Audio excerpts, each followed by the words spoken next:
बिस्मिल्लाहिर्रहमानिर्रहीम, अस्सलाम वालेकुम। आप देख रहे हैं हेड ऑन और मैं हूं मुनीब फारूक। कल यानी 22 जुलाई को गुज़िश्ता रोज़ दो फैसले आए।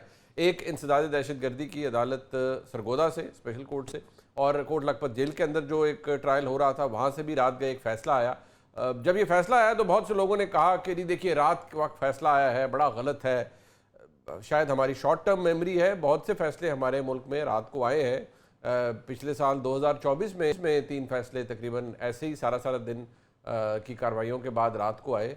अगर उससे पीछे जाया जाए तो इलेक्शन से पहले, 2018 के इलेक्शन से पहले हनीफ अब्बासी साहब के खिलाफ रात को उन्हें फैसला सुनाया गया उनके खिलाफ ANF केस के अंदर, और उनको जेल भेजा गया। ये तो हमारी तारीख रही है, लेकिन ज़रूरी नहीं कि अगर पहले कुछ गलत हुआ तो अब भी वही होना चाहिए। अब कल जो फैसले आए उनमें पाकिस्तान तहरीक इंसाफ को बहुत मेजर सेटबैक्स हुए हैं। जहां पंजाब असम्बली के leader of the opposition Ahmad Khan Bhachar साहब अपनी सीट गवा बैठे, उनको 10 साल जेल हो गई क्रिमिनल कॉन्स्पिरेसी की सज़ा के तहत, की जुर्म के तहत। इसी तरह रात को जो फैसला आया उसमें शाह महमूद कुरैशी साहब तो उससे बरी हो गए, यानी शेरपाव पुल हमला केस में। लेकिन जो और शख्सियात थी, यानी डॉक्टर यास्मीन राशिद साहिबा हैं, मियाँ महमूद रशीद साहब हैं, एजाज चौधरी साहब हैं, उमर सरफराज चीमा साहब हैं, इनको 10-10 साल से कैद की सज़ा हुई है। और एक जो गलती फैलाई जा रही है, मैं उसकी दुरुस्ती ज़रूर करना चाहूँगा। एक कानूनी एलिमेंट है कि जो सज़ाएँ उनको मुख्तलिफ दफ़ात के तहत और भी मिली हैं, क्रिमिनल कॉन्स्पिरेसी के तहत तो मिली है। कहा यह जा रहा है कि ये एक्यूमुलेट हो के ये सज़ाएँ होंगी या कंजेक्टिवली खुदा न खास्ता सज़ाएँ होंगी, ऐसा नहीं है। ये कंकरेंटली चलती हैं सज़ाएँ, लिहाजा उनको जो मैक्सिमम पनिशमेंट है वो 10 साल की होगी। और जो सज़ाएँ वो काट चुके हैं, जितना अरसा वो जेल में काट चुके हैं, उसका बेनिफिट भी उन्हें CRPC का जो सेक्शन है 382 उसके तहत मिलेगा, यानी जो वो काट चुके हैं वो माइनस हो जाएगा। लेकिन बहरहाल अहम फैसले हैं।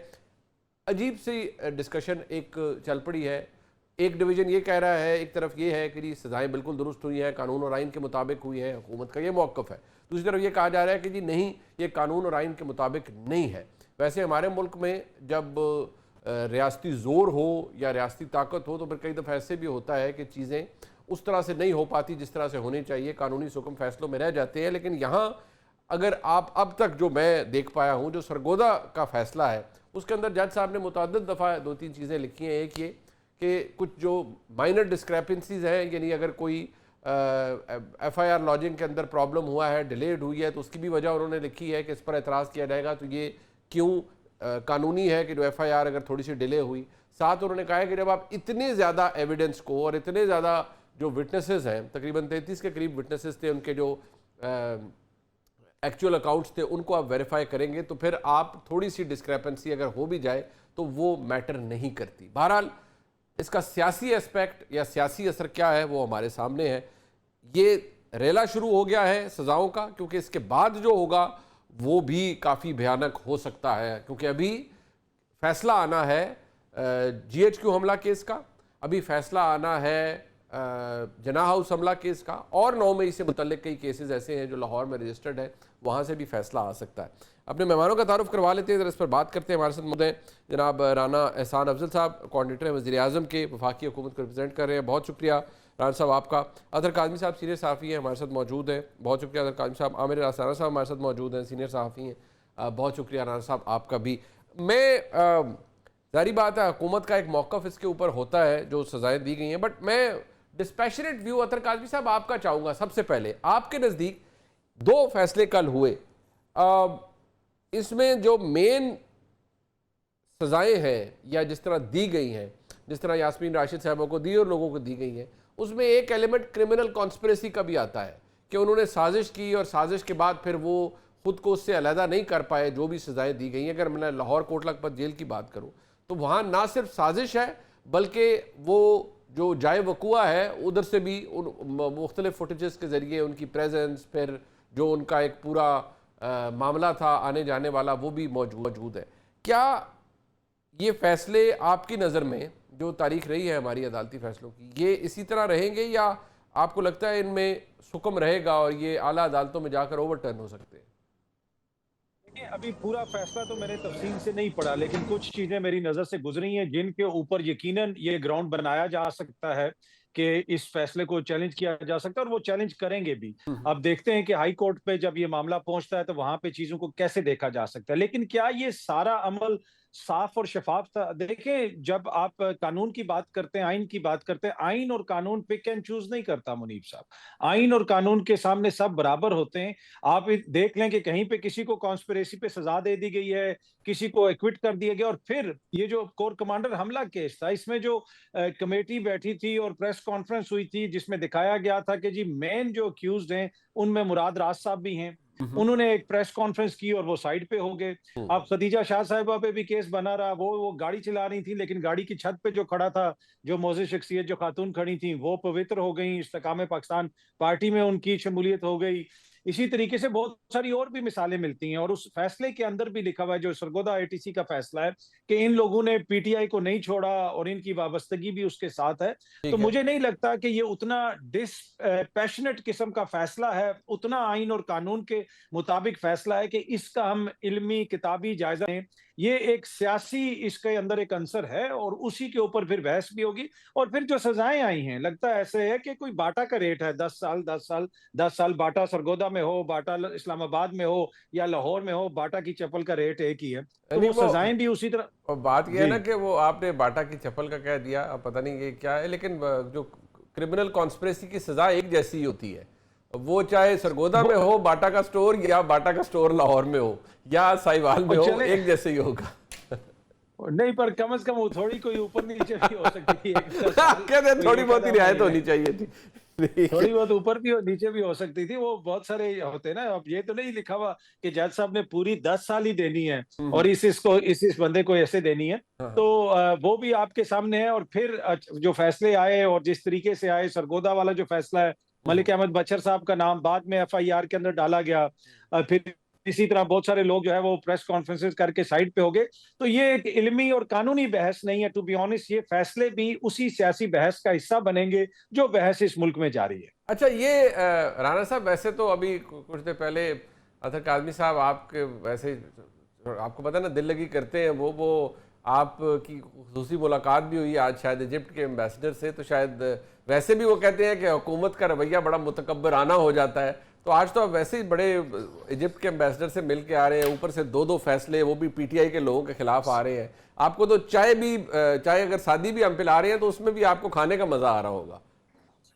एक मिनट मुनीब भाई, ये इजिप्ट के एम्बेसडर से मिल के आ रहे हैं। एक मिनट, इजिप्ट के एम्बेसडर से मिले कि खुदा ना खास्ता फराउन से मिल के तो नहीं आ रहे कि इनकी फराउनी आ जाए। देखिए, जिस तरह आपने कहा था, मैं तो उस तरह I am putting it that way. अब आप अपनी बात से फिरे ना।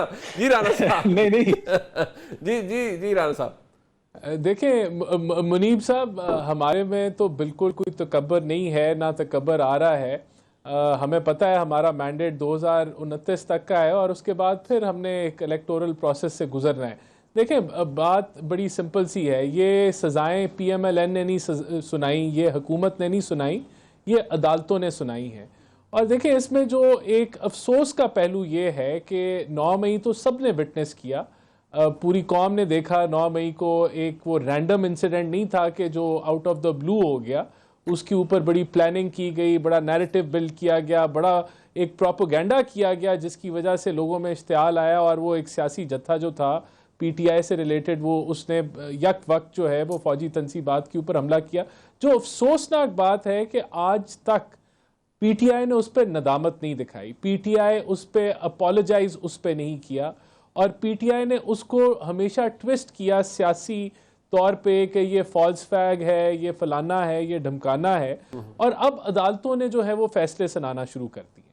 तो देखिए, अदालतों का फैसलों से ये मतलब, ये इसका जो अभी जो एंटी टेररिज्म कोर्ट्स हैं जो सजाएं सुनाई हैं, इससे ये पता लगता है कि पीटीआई 9 मई के अंदर पीटीआई के जो लीडर्स थे वो मुलव्विस थे।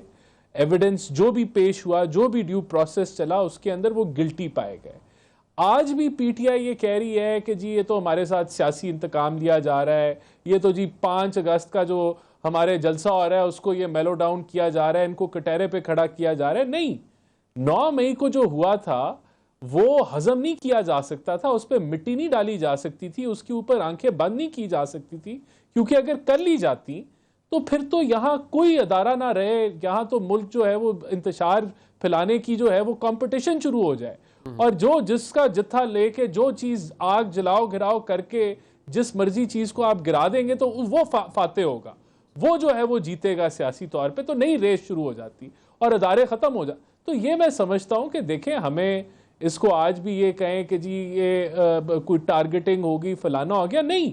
इस मुल्क में एक एनार्की फैलाने की कोशिश की गई, इस मुल्क में अफवाज पाकिस्तान को टारगेट बना के एक म्यूटनी की अटेम्प्ट की गई जो फेल हुई, जो एक्सपोज हुई, और उसकी अब सजाएं जो हैं। और बिल्कुल देखें, मैं समझता हूं कि पीटीआई के लीडर्स के पास राइट है कि वो इसकी अपील करें, हाई कोर्ट में करें। अगर कोई ट्रायल के अंदर गलतियां हुई हैं, अगर कोई जल्दबाजी हुई है, तो डेफिनेटली उसका जो कह लें कि जो फायदा है वो उन लीडर्स को जाएगा इस्लामाबाद हाई कोर्ट में। वो व्हाटएवर हैपेंस, इसके अंदर जो एक एलिमेंट है, राणा साहब एक सेकंड, इसके अंदर क्या आप ये चीज रूल आउट कर सकते हैं कि जितना जो सख्त मौकफ था, जारी बात है जब 9 मई 2023 हुआ उसके बाद हम DGISPR ने मुतअद्दिद दफा कासिद के दिल से माफी मांगे, वो चले वो एक सेपरेट एलिमेंट है, लेकिन उन्होंने कहा 9 मई को जिन्होंने फिर आर्मी चीफ का तो 2023 में ही गालिबन 25 मई की एक तकरीब में उनका एक स्टेटमेंट भी था कि जिन लोगों ने ये मुल्क के साथ किया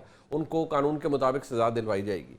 क्या हम इस बात को रूल आउट कर सकते हैं कि इस पूरे प्रोसेस में एक गुस्से, एक बरहमी का एलिमेंट भी मौजूद है, रियासत पाकिस्तान के अंदर या रियासत पाकिस्तान के इदारों में गुस्सा भी है?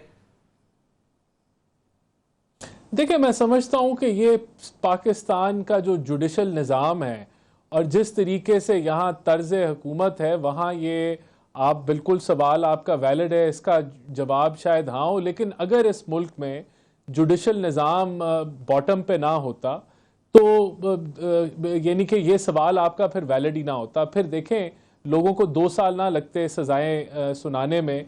यहाँ इस मामले के ऊपर इस तरह ये पोलिटिसाइज ना होता है, इस पर सियासत ना की जाती, क्योंकि हमारा जुडिशल निज़ाम इतना रोबस्ट नहीं है, या वो उसमें कोई कह लें कि 90% बेहतरी के इम्कानात हैं। तो गुस्सा तो हर एक को चढ़ता है, जिसका काम जुडिशरी में चला जाए वो उसमें वो गुस्सा पाया जाता है। और ये जो है उसकी वजह ये कि यहाँ इंसाफ मिलता ही नहीं है लोगों को।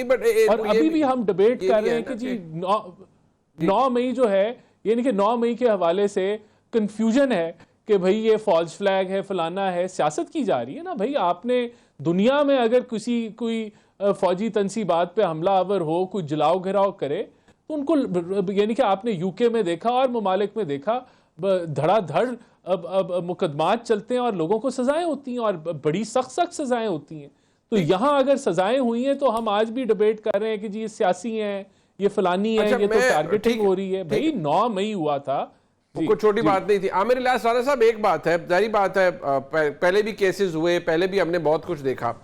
ये देखिए, ये इस पूरे मामले को क्या गदला नहीं कर देता, इसको आलूदा नहीं कर देता, जब हम ये कहते हैं कि वो एक जिम्मेदार शख्सियत है IG पंजाब, उनकी प्रेस कॉन्फ्रेंस के लिए ये लोगों को कॉल्स गई, उसमें मुराद राज साहब का नाम आ रहा है, और उन्होंने प्रेस कॉन्फ्रेंस कर दी, वो छोड़ गए, फिर वो इस्तेहकाम पाकिस्तान में चले गए, वहाँ इस्तेहकाम बख्शने के लिए।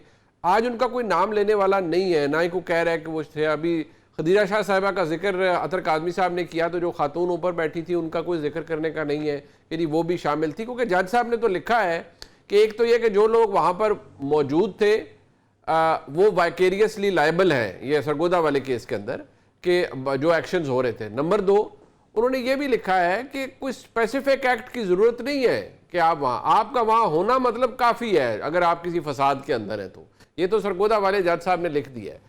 यहाँ फिर ये क्या इस कानूनी मामले को सियासत की नज़र नहीं कर दिया गया आपके नज़दीक? देखें, वो अथर भाई हमारे फरमा रहे थे कि ये बाटा का रेट है और ये इल्मी और कानूनी बहस होनी चाहिए। वैसे तो कलमी आम, देसी आम, सब्ज़ी, फ्रूट की शॉप पे तो हम नहीं ना बात कर रहे, हम तो मीडिया पे बात कर रहे हैं, और हम बात कर रहे हैं हक़ाइक़ की। सारी दुनिया, बरतानिया, अमेरिका समरी ट्रायल चलाते हैं। बरतानिया ने तो रात तक सजाएं दे के बच्चों को भी नहीं छोड़ा था, और अब भी नहीं वो छोड़ रहे जब सोशल मीडिया पे कोई इस किस्म की एक्टिविटी हो। तो यहाँ पे जो पंचायती बंदयालवी अदालतें मौजूद थी, गुड टू सी यू वाली, ये आते बिगड़ी हैं वहाँ से। लोगों को जमानत पे ज़मानत दे ज़मानत करके ना तो ड्रामा बन गया कि जो भी मर्जी कर लो, ज़मानत तो हमारी हो जानी है, क्योंकि गुड टू सी यू वाले बैठे हुए हैं। जब वो माहौल बदला और फिर आपको पता है कि सरगोदा के एक जज साहब ने एक इदारे पे इल्ज़ाम लगा दिए कि मुझे थ्रेट कर रहे हैं, फलां कर रहे हैं, जिनको ये नज़र नहीं आ रहा था कि PF बेस पे जिन्होंने हमला किया उनकी ज़मानतें कैसे दे रहे हैं। उन्होंने, मैं ये नहीं कह रहा कि वो उसकी बुनियाद पे थ्रेट था, लेकिन बजाय काम करने के वो सियासत में चले गए। तो उनको फिर बदला भी गया ना इसी बुनियाद पे कि भाई आप अपना फैसला देना, आपको चाहे वो सुप्रीम कोर्ट का जज हो, चाहे वो कोई लोअर जुडिशरी का हो, वो कोई भर्ती तो नहीं किया गया ना, टेस्ट इम्तिहान दे के लोग आए हैं और फिर इस मनसब के लिए फिर ये जवाब देना कि धमकी दे रहे हैं, फिर इन धमकियों को सुनना है, आपको सिर्फ इंसाफ फराम करना है। अब वो जो बातें हम कर रहे हैं कि ये बिल्कुल जो चीज़ें सुकम रहेंगे वो हाई कोर्ट में उड़ जाएंगी या और मज़ीद मजबूत हो जाएंगे। जहाँ सुकम रह गए हैं तो जो अपील करेगा वो भी अपने सबूत लेके जाएगा, और जो जवाब में आएगा दिफा में, वो आप वकील हैं, आप बेहतर समझते हैं कि कौन किसको मुद्दा लाए और वो फलाना ढिमकाना करार देना। हम तो वो बात करेंगे जो मौजूद है। अब आप मुझे ये बताएं कि ये जो GH मतलब जो मिलिट्री कोर्ट्स की हुई सज़ाएँ, उन पर तो अपील भी नहीं है ना। गया कौन था मिलिट्री कोर्ट के खिलाफ, फैसले भी हो गए, सब कुछ हो गए, तो अब अपील नहीं मिल रही। यहाँ तो पहले दिन सीना ठोक के कह रहे हैं ना हम अपीलें करेंगे, इसीलिए कि कानून में जगह मौजूद है। लेकिन इन अदालतों को रेडिक्यूल किया किसने? हमारी सुपीरियर जुडिशरी ने। हर केस में ज़मानत दे दे के केस चलने ही नहीं देते थे। तो अब जब केस चले हैं तो रात आ रहा है, तो वो हनीफ अब्बासी वाली बात आपने भी कर दी। वो रात 1:30 बजे फैसला आया, वो इलेक्शन पे असरअंदाज होने का था और फिर रिएक्शन देख के वो इलेक्शन पोस्टपोन करना पड़ा, वरना कोई जरूरत नहीं थी। एक कैंडिडेट नायल हो गया, बस ठीक है, जो लड़ रहे थे शेख साहब लड़ लेते, बाद में शेख राशिद जीते ना उस सीट पे। तो ये समझ नहीं आती मुझे कि हमारे यहाँ ज्यादाश्त जो है वो सिर्फ 2024, 23, 22 पे ही क्यों रुक गई है। इस मुल्क में हमेशा से ऐसा होता है यार, 50 मिसालें उठा लें, वो भुट्टो से ले जाएं, उससे पहले पाकिस्तान के इब्तिदा से शुरू कर दें और आज तक ले आएँ, तो यहाँ पे इंसाफ इसी तरह मिल रहा होता है ना, इसी में जीना होता है। लेकिन हमें इल्मी कानूनी बात चूँकि इस दफ़ा ही आई है, ये पहले भी इसी तरह ही थी। नवाज शरीफ के ट्रायल के लिए सुप्रीम कोर्ट के जज साहब इजाजुल हसन का बस नहीं लगता था कि वो जज बशीर की जगह जाके बैठ के सज़ाएँ सुना दें, मतलब जो वो हरकतें करते थे बैठ के। और मैं ये इसलिए बोलता हूँ कि मैं ये काम उस दिन से कर रहा हूँ जब वो सुप्रीम कोर्ट में मौजूद थे और ये हरकतें कर रहे थे। जब इम्तियाज़ ताज को बुला के उन्होंने धमकी दी थी कि नैब का जो है ना चेयरमैन को बता दो, तुम्हारे वो डिप्टी चेयरमैन थे, कि मैं ना फीता नहीं खोलने दूंगा जो JIT की रिपोर्ट है, JIT की रिपोर्ट जाने, मैं जानूँ और जज बशीर जाने, ठीक है, आपने कुछ नहीं करना वरना तौहीन अदालत में सज़ा दे दूंगा। तो वो आपको पता है वो बड़ी पंचायतवी वो जो अदालतें थी मर्जी से लगाते थे, कभी गोली का ड्रामा कर लिया, कभी किसी चीज़ का कर लिया कि प्रेशर डालते रहो। तो ये कोई पुरानी बात नहीं है ना, मैं करून उला की बात कर रहा हूँ, ये मैं ताज़ा तरीन इसी डिकेड की बात कर रहा हूँ कि यहाँ पे ये सब कुछ होते रहे हैं। तो हमें देखना ये है कि क्या ऐसे ही चलाना है। अगर तो हम ये बात शुरू करेंगे ना तो वो हल होगा कि सियासतदान कब आपस में बैठेंगे, नहीं बैठेंगे यही कुछ होगा। इसको आज हम मुकाफात अमल कह रहे हैं, कल फिर यही कहा जाएगा। नहीं, बट मेरा मसला ये है आमिर भाई, ये आपने जो बातें की है देखिए हकायक पर मबनी है। मेरे ख्याल में हम सारे जो इस प्रोग्राम में बैठे हम में से को हम डिसएग्री नहीं कर सकते, कुछ जो फैक्ट्स हैं ना।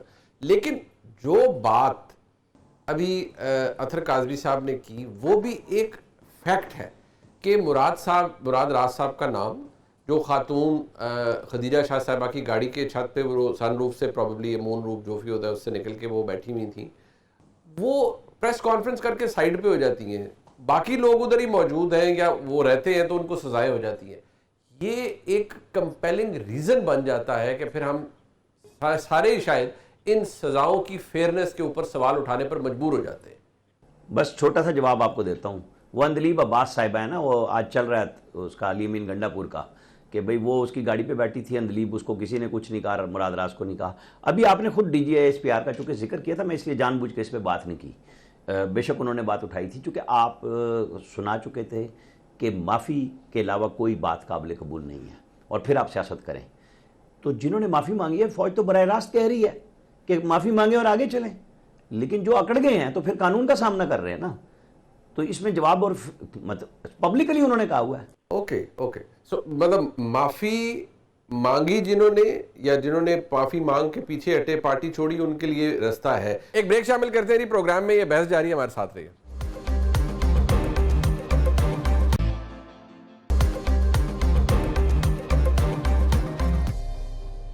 एक दफा फिर आपको खुशामदीद कहते हैं जी प्रोग्राम में। उधर काजमी साहब ये तो बड़ी लिविंग एग्जांपल है। फिर आमिर इलियास राणा साहब ने तो हमारे लिए मामला, शायद मेरे लिए, मैं आप जितना इंटेलिजेंट नहीं हूँ, आसान कर दिया है कि वो माफी की जो एग्जाम्पल है वो तो मौजूद है। फिर जिन लोगों ने पार्टी छोड़ी, खुद को डिसोसिएट किया, हर चीज से तौबा तैफ की, वो फारग हो गए। बाकी सारे जो बकौल उनके जो अकड़ के खड़े रहे, फिर वो निज़ामे इंसाफ को भुगते।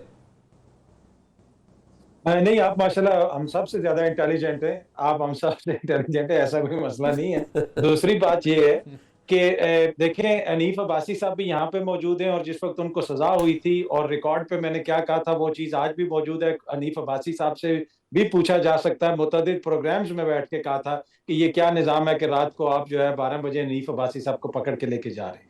मसला ये है कि हमें पंचायती अदालतें पुरानी नजर आती हैं, लेकिन आजकल की अदालत हमें लग रही है कि ये शायद यूएसए की अदालत है। ये सियासतदानों का मसला नहीं है, हम लोगों ने बैठ के ये फैसला करना है कि हम गलत को गलत कहेंगे या सही को सही कहेंगे। दूसरी बात यह है कि जो माफी वाली बात है, देखें ये बात पहले भी हुई, लेकिन जो रियासत होती है, जो आइन और कानून होता है, वो तो देखें ना, ये कोई जरगे के निजाम के तहत तो नहीं चलेगा। क्यों माफी दी जाए? जिन लोगों ने पाकिस्तान के रियासत के इदारों पर हमले किए हैं, जिन लोगों ने आइन और कानून की खिलाफ वर्जी की है, उनको तो आइन और कानून के मुताबिक सजाएं मिलनी चाहिए। चाहे वो इमरान खान साहब हो या कोई और मौजूद शख्सियत हो, अदालतों के अंदर उनके ऊपर केसेस चलने चाहिए। ये तो नहीं हो सकता कि एक बंदे को उठा के आप दूसरी सियासी जमात में डाल दें और कहें कि इसके सारे गुनाह माफ हो गए।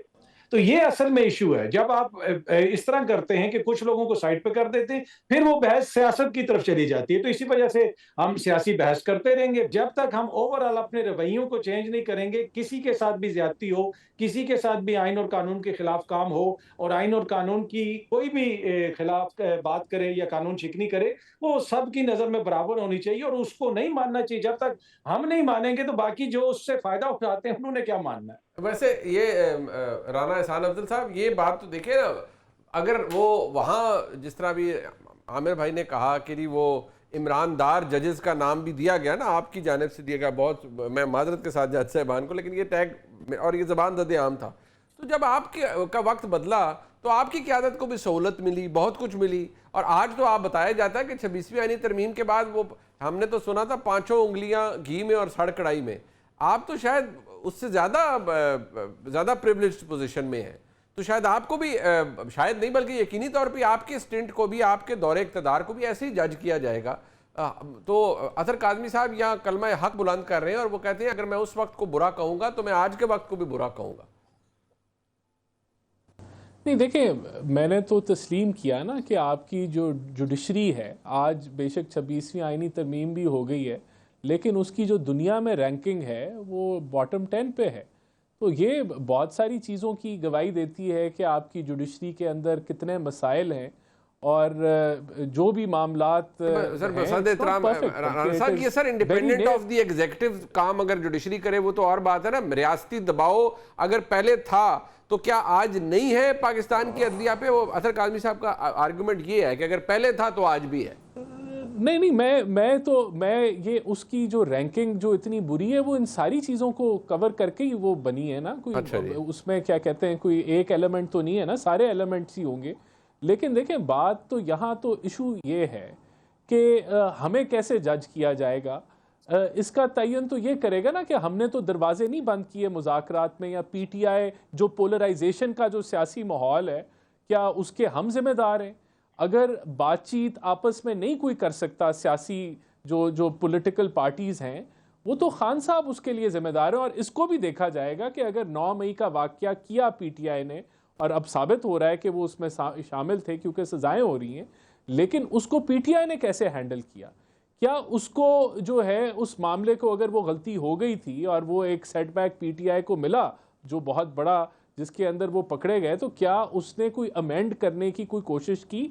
और जो अदारा था उसने खुद आईएसपीआर ने कहा कि आप जो है वो कोई माफ़ी करें, कोई तो कहा कि आप माफ़ी मेरे से मांगे। खान साहब ने कहा आपको एतराज ना होता अगर आईएसपीआर ने, या आईएसपीआर नहीं कह रहा, मतलब फौज उन्हें माफ कर देती है, अगर वो सिद्के दिल से खान साहब एक माफी के स्टेटमेंट इशू करें और लोग माफी मांगे, तो आप समझते हैं ये तो आपको कहना चाहिए ना कि आपको कोई एतराज नहीं होगा कि माफी मिल जाए। उस पर आप देखें आप मुस्कुरा रहे हैं। फिर नहीं, मैं उसका देखें, बात ये कि अगर आपस में आज हम नहीं बैठ पाते तो उसका जिम्मेदार कौन है? उसके जिम्मेदार तो खान साहब है ना। It should be absolutely clear कि खान साहब जो है, जब हम ऑपोजिशन में थे हम तब भी विलिंग थे। तो ये कहना कि हमें कैसे जज किया जाएगा, हमें ऐसे ही जज किया जाएगा कि हमने सियासी दरवाजे बंद नहीं किए, सियासी दरवाजे खुले रहे। और पीटीआई को ऐसे ही जज किया जाएगा कि जो सियासी पोलराइजेशन को जो इंतहा पे पाकिस्तान को पहुंचाया 90 की दिहाई में होगी, लेकिन वो ख़त्म हो गया था मामला, उससे आगे हम बढ़ चुके थे। उसको वापस अगर रिवर्स कराया तो खान साहब ने कराया। तो ये जहां वो बैठे हुए हैं अल्हम्दुलिल्लाह उनके वो खुद जिम्मेदार हैं। मतलब आप लोग कुछ नहीं कर रहे इस सारे चक्कर में। जमात की हालत बात किया जब आप मियां साहब को सजाएं हुई थी ना, देखिए मेरे एक आराम साहब एक सेकंड सुन ले। जब मियां साहब को सजाएं हुई, सब कुछ हुआ, बाकी लोगों को तो बड़े आराम से इमरान खान साहब के वज़रा कहते थे ये केस हमने बनाए हैं, ये तो पहले के चल रहे थे, ये हमने थोड़ी बनाए हैं। मियां साहब को देखे, हम तो हुकूमत में नहीं थे तब पैनामा आ गया था, तो मियां साहब के साथ तो हमने कुछ नहीं किया। वो तो सबको पता था ना किसने किसके साथ क्या किया। आज आप भी ये कह रहे हैं कि यार ये केस को हमने बनाए हैं, ये तो इन्होंने किया है इसलिए भुगत रहे हैं। नहीं देखें, बात ये केसेस हमने भी अगर बनाए हो, सजाएं अदालतों से हुई हैं, और अगर करप्शन की है तो सज़ा होनी चाहिए, और अगर अकाउंटेबिलिटी वीकन है पाकिस्तान में तो स्ट्रेंथन होनी चाहिए। ये चीज़ें तो देखें, इन सब चीज़ों को बेहतर करने के लिए सियासी जमातों को आखिर इकट्ठे ही बैठना है ना। उसकी रुकावट आप मुझे बता दें कौन है। देखें, केसेस हमने बनाए, उसने बनाए, वो आज चल रहे हैं और अदालतों ने उनको जो है वो उसके ऊपर सजाएं सुना दी। लेकिन जो सियासी जमातों का जो अमल है वो उसके ऊपर बात हो ना, तो उसके ऊपर हमने दरवाजे नहीं बंद किए। ये मेरा मैसेज है कि दरवाजे अगर बंद हैं तो वो उसका क्रेडिट खान साहब को जाता है, और वो वाहिद वो इंसान है पूरी जमात में। फरहान साहब, मैं आमिर इलियास राणा साहब के पास जा रहा हूं, लेकिन आप कहते हैं आपने दरवाजे बंद नहीं किए, लेकिन जिस दरवाजे के पीछे वो बैठे हुए हैं आपने वो बंद किया हुआ है। आप अपने घर का दरवाजा खोल भी देंगे तो कोई कहां से आएगा आपसे मिलने के लिए, जब आपने उनके गेट पे कुंडा लगा दिया है। अच्छा आमिर भाई, बात यह है कि देखिए, हमें निज़ाम की सहूलतकारी नहीं करनी चाहिए। अगर पहले सहूलतकारी इमरान खान साहब की होती रही अदलिया से और उनको इक़्तिदार में लाने के लिए, तो आज कौन सा मुख्तलिफ है? आज भी हमें कलमा हक बुलंद करना चाहिए। आप पहले करें, फिर मैं बाद में करता हूं आपके पीछे। मैं तो उस वक्त भी कह रहा था और मैं आज भी कह रहा हूं, मुझे तो ना बात बदलने की ज़रूरत है, और मैं बदलूंगा तो सामने आ जाएगी। मुझे ये बताएं कि क्यों यादाश्त सिर्फ आज पे खड़ी है कि हम कानून की बात करें, उस करें। जब 2018 में ठप्पे अंदर लगे थे तो हमारे कितने भाई कह रहे थे कि ये ठप्पे ठीक लगे हैं, हम चंद लोग कह रहे थे। आज जब ठप्पे बाहर लगे हैं तो हम उसको भी कह रहे हैं, लेकिन ये 18 पे बात ही नहीं करते, कहते नहीं जो उस वक्त गलत था तो क्या आज गलत हुआ तो हम उसे इकट्ठा कर दें। मतलब दलील ये होती है जवाबन, अरे भाई गलत को गलत कहोगे तो बात बनेगी ना, आप हमारे साथ डायलॉग में आओगे तभी। अगर ये मीडिया की बात ही करनी है तो तभी होगी ना, जब आप एक चीज़ को कहोगे कि हाँ वो उस वक्त गलत थी, मैंने गलती की, मैं उस वक्त उनकी तारीफ कर रहा था। बहुत सारे हमारे प्रोग्राम एंकर्स के, मैं तो 10 दफ़ा कह चुका हूँ कि वॉल्यूम 10 निकाल लें, वहाँ पर इनके प्रोग्राम लगे हुए हैं। और क्यों लगे हैं, किन्होंने लगाए हैं? जिन्होंने बनवाए थे, जिन्होंने चलवाए थे, जिन्होंने ब्रीफिंग्स दी थी कि ये है ये है। अब ये जो पनामा की बात हुई, तो पनामा में नवाज शरीफ को कब सजा हुई? ना नवाज शरीफ का नाम था ना सजा हुई।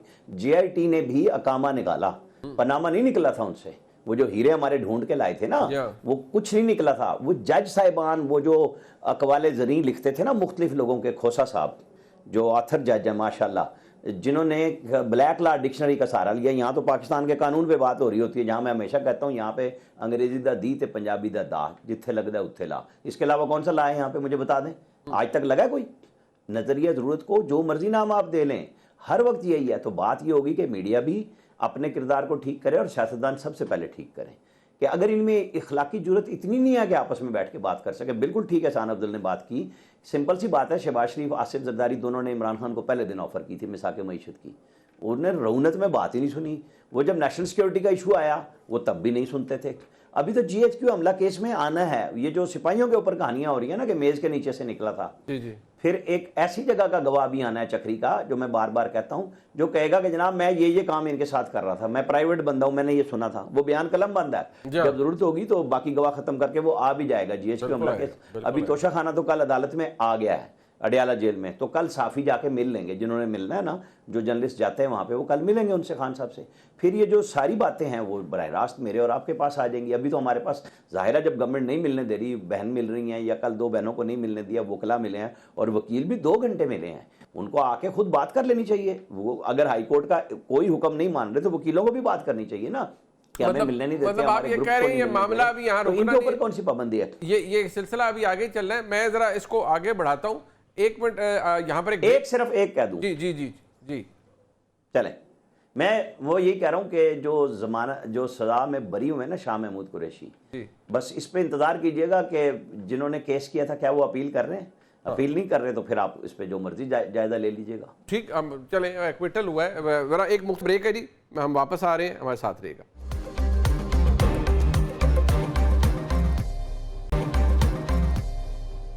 अदरक आदमी साहब, ये सिलसिला देखिए अभी रुक नहीं, अभी तो 2 केसेस में आई। अभी आमिर अलियास राना साहब ने भी कहा है कि GHQ आना है, जिना हाउस आना है, और 3-4 लाहौर में केसेस हैं, उनके फैसले आने हैं। ये तो बहुत ज़्यादा तहरीक इंसाफ के लिए वरीसम बात है कि ये मसाइल तो नहीं है, ये तो मैं समझता हूँ कि एक किस्म का कहर है जो नाजिल हुआ है तहरीक इंसाफ के ऊपर। ये कैसे आपको तहरीक इंसाफ इस मकदार से निकलती हुई नजर आती है? देखिए, फिलहाल तो टू बी ऑनेस्ट मुझे नहीं नजर आता कि कोई मामलात इस तरह सेटल होंगे। ये मामला फिलहाल तो अदालतों में ही चलेगा, और ये जो इनिशियल सजाएं हैं, आपको पता है, आप खुद कानूनदान है, कि ये कानूनी अमल की इंतहा नहीं है पाकिस्तान के। फिर सिस्टम के अंदर आपको अपील वगैरह की भी इजाजत है, तो फिर फिलहाल तो मामलात ऐसे ही चलते रहेंगे। लेकिन क्या इससे पाकिस्तान की सियासी डायनामिक्स चेंज हो जाएंगी? पाकिस्तान तहरीक इंसाफ एक तारीख का हिस्सा हो जाएगी? उनकी पब्लिक सपोर्ट खत्म हो जाएगी? जो वो इलेक्शन जीते हैं बगैर सिंबल के, और मेरा नहीं ख्याल कि उस पे कोई भी जो है वो ज्यादा कोई उस पे शक कर सकता है। आपको भी पता है, आप भी लाहौर में थे, जी जी दीगर लोगों को भी पता है कि क्या हालात थे। राणा साहब का ताल्लुक फैसलाबाद से है, फैसलाबाद में क्या हुआ इनको भी पता है। वो सब पोस्ट 9 मई था, पोस्ट फैसलाबाद की बड़ी 9 खबर मई दूंगा उन्होंने आपको। अच्छा, उधर से भी मेरे ख्याल में फैसला आने वाला है, वहां पे भी मुकदमा लगा हुआ है। आमिर भाई ने शायद तो पढ़ भी लिया मेरे है। से पहले पता है। ने कहा आमिर साहब पढ़ के आए हैं। नहीं, फिर लिख नहीं, के नहीं, तो वहाँ आप ही पे आए भी- होंगे। वो वहां पे भी रात रात तक चल रहा है सारा, तो वो भी उसमें साहबजादा हामिद रजा साहब भी हैं और बहुत सारे लोग हैं। तो वो बिल्कुल ठीक कह रहे हैं राणा साहब कि वो बड़ा फैसला होगा। वहां से भी कहा जा रहा है कि जल्दी कोई फैसला आ सकता है। नहीं अच्छा, तो- जो मैं अर्ज कर रहा जी जी जी जी प्लीज, नहीं, आप मुकम्मल कर दीजिए अपना आर्गुमेंट। मैं वही अर्ज कर रहा था कि उस यकीनन इससे सियासी मसाइल तो होंगे, पर क्या इससे तहरीक इंसाफ की सियासत बिल्कुल खत्म हो जाएगी? फिलहाल वो मुझे लगता नहीं है। इसी तरह का ये माहौल जो है ये चलता हुआ मुझे नजर आ रहा है। अच्छा, अब एक बात जो राना एहसान अफजल साहब, ये कुछ ठीक ठाक किस्म की बताया जा रहा है नाअहलियाँ होंगी। अब देखें, सेनेट की एक और नशिस्त गई, यानी एजाज चौधरी साहब भी नाअहल हो गए, जाहिर बात है उनको कन्विक्ट हो गए, वो भी सीट आपके खाते में आ जाएगी, आप वहाँ पर भी तगड़े हो जाएंगे। तो वैसे तो जो इक़्तिदार में लोग हो ना, उनसे बड़ा ध्यान से सवाल पूछना चाहिए, आपका प्रोग्राम क्या है? मतलब माजरत के साथ, तो पंजाबी में कहते हैं ना, तुसी रजना कदू है जाके, मतलब कब जनाब की तशफ़ी तसल्ली होगी, जब तक तहरीक इंसाफ का सफाया हो चुका होगा। नहीं, देखें, बात यह है कि ये तो हम नहीं प्रिडिक्ट कर सकते कि कितनी सज़ाएं होंगी, ये सारे तज्जिए हैं। तो अभी ये होने दे। देखें, ये तो लोग जो अब 9 मई में मुलव्वस हैं, अगर वो पार्लियामेंट में हैं और उनको कोर्ट जो है वो सज़ा कर देती है, कन्विक्ट कर देती है, और उस बेसिस पे वो सीटें खाली होती हैं, तो ये तो नेचुरल प्रोसेस है। ये कोई हुकूमत का प्लान नहीं है, या हुकूमत इसके अंदर कोई मनूवरिंग तो नहीं कर रही है, तो अदालतों के फैसले हैं।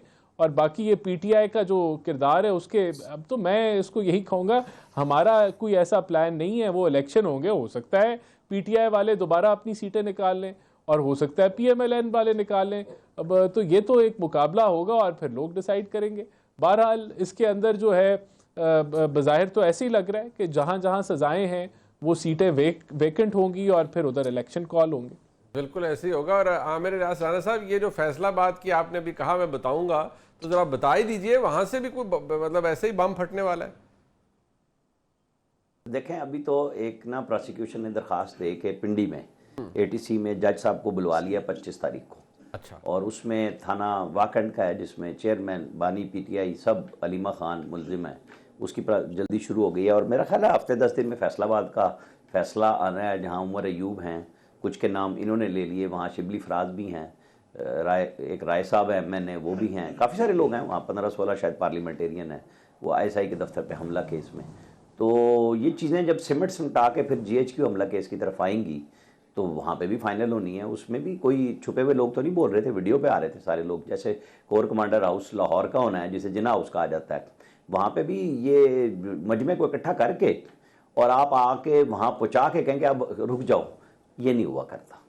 मतलब जब मॉब को आप ले आते हैं तो फिर आपको सजाएं होती हैं ना, वो तो केस अलग ही पड़ा हुआ है अभी तो सिर्फ शेरपा केस का हमला हुआ है। तो ये फैसला इमरान खान और उनकी पार्टी को करना है कि ना तो PMLN को मौका देना, पीपल्स पार्टी को।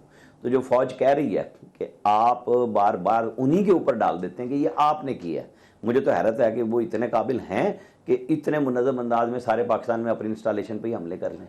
वो दुश्मन के लिए हैं और उन्होंने दुश्मन के दांत किस तरह खट्टे किए हैं वो आपके सामने आ चुका है। और अभी तो इसके ऊपर एक और जंग हमारे ऊपर आई खड़ी है। इंडिया टला नहीं है हमारी इत्तला के मुताबिक, वो तैयार बैठा हुआ फिर, और हम भी तैयार बैठे हुए हैं उसके लिए। हमें उस तरफ तवज्जो करनी चाहिए। फौज भी बार बार यही कहती है कि जो हमारा काम है हमें करने दें। सियासतदान अगर सियासत ही नहीं करना चाह रहे तो फिर कोई क्या करे। बिल्कुल ठीक। अतर काज़मी साहब, ये टुवर्ड्स द एंड मैं इस मामले को कंक्लूड करना चाहूँगा, इस बहस को। ये तो फिर एक नेचुरल आउटकम होगा ना कि जब तहरीक इंसाफ के लोग अगर सजाएं होंगी कुछ मेंबरान कौमी या सूबाई असम्बली को, तो वो सीटें तो वेकेंट होंगी, और इन्वेरिएबली जब उनके ऊपर फिर इंतखाबात होंगे तो जो हुकूमत में होता है उसको एक एडवांटेज तो होता है कि वो सीटें जीत सके या रिक्लेम कर सके। देखिए, मलिक बशर साहब की जो सीट है उसमें तकरीबन 90,000 की लीड है, लेकिन पंजाब हुकूमत की कारकर्दगी, इश्तिहारात, तस्वीर, उसको देख के लगता है कि वो तो 90,000 की लीड ये कवर कर जाएंगे, वो भी सीट निकाल लेंगे।